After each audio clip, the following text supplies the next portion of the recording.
देखिए, महागठबंधन में हम लोग 7 पार्टियां हैं और 7 पार्टी में जब एक हम लोग हैं, जब कहा जाएगा सम्मिलित होने के लिए तो शामिल होंगे। नहीं शामिल होने के बाद भी हम कर सकते हैं कि जो हमारा गठबंधन है उसका मेन लीडर जब नीतीश कुमार जी हैं और वही अपना उन्हीं के रिक्वेस्ट पर ये बैठक आयोजित हो रही है, तो हम समझते हैं कि फिर हम लोग रहें या न रहें उससे कोई फर्क नहीं, लेकिन अगर बुलाया जाएगा तो उस बैठक में अभी तक बुलाने की बात नहीं हुई। अच्छा मांझी जी, आप जब मुख्यमंत्री थे तो आपने एक बात कहा था उस समय कि एस्टीमेट घोटाला की चर्चा आपने उस समय बहुत जोर शोर की थी। अभी जो पुल गिरा आप उस पर क्या बोले, कुछ ऐसा ही हो रहा है क्या? देखिए, पुल गिरा है उस पर जांच की बात आ रही है, जांचों उपरांत जो बात होगी उसके आधार पर कार्रवाई होगी। लेकिन जहां तक एस्टीमेट घोटाला की बात हम कहा करते थे, आज भी एस्टीमेट घोटाला है और इसीलिए कह रहे हैं कि जो काम 100 रुपया में होना चाहिए, एस्टीमेट बनता है 1000 रुपया का, और उसके बावजूद भी काम में गुणवत्ता जो होनी चाहिए उसकी कमी होती है।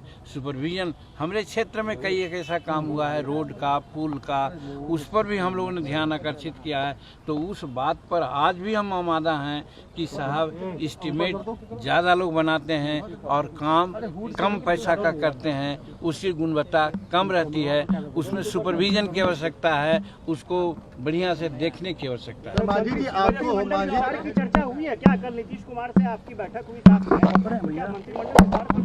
नहीं, कुछ नहीं। माननीय मुख्यमंत्री जी से हम लोग सिर्फ चारों विधायक जो हमारे 6 दल के हैं, एक समस्या थी कि हमारे विधायक की बात पदाधिकारी नहीं सुनते हैं, या हमारे विधायक माननीय मुख्यमंत्री जी के समाधान यात्रा में भी गया में बहुत साल लेटर दिए थे, उस पर कोई काम नहीं हुआ था।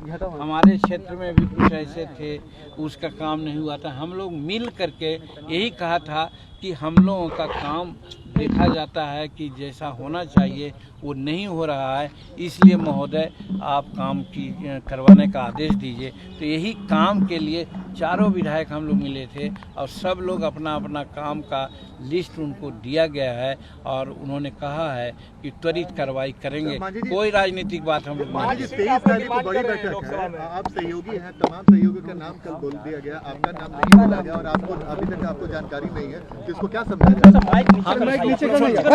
हम इसको कुछ नहीं समझते हैं। हम ये समझते हैं कि विपक्षी एकता मजबूत हो, जैसे भी एकता बन सके, और जहाँ तक लाना रहना न रहना, जब नीतीश कुमार वहाँ साथ हैं तो मैं समझता हूँ कि हम भी साथ हैं। आपके बारे में कहा जा रहा है कि बीजेपी के संपर्क में आप हैं। अब ये सब आप लोग बोल रहे हैं, और 5 सीट और 4 सीट का कोई मामला नहीं है। हम नीतीश कुमार के साथ हैं, हमको 1 सीट भी नहीं मिलेगा तो भी हम मुख्यमंत्री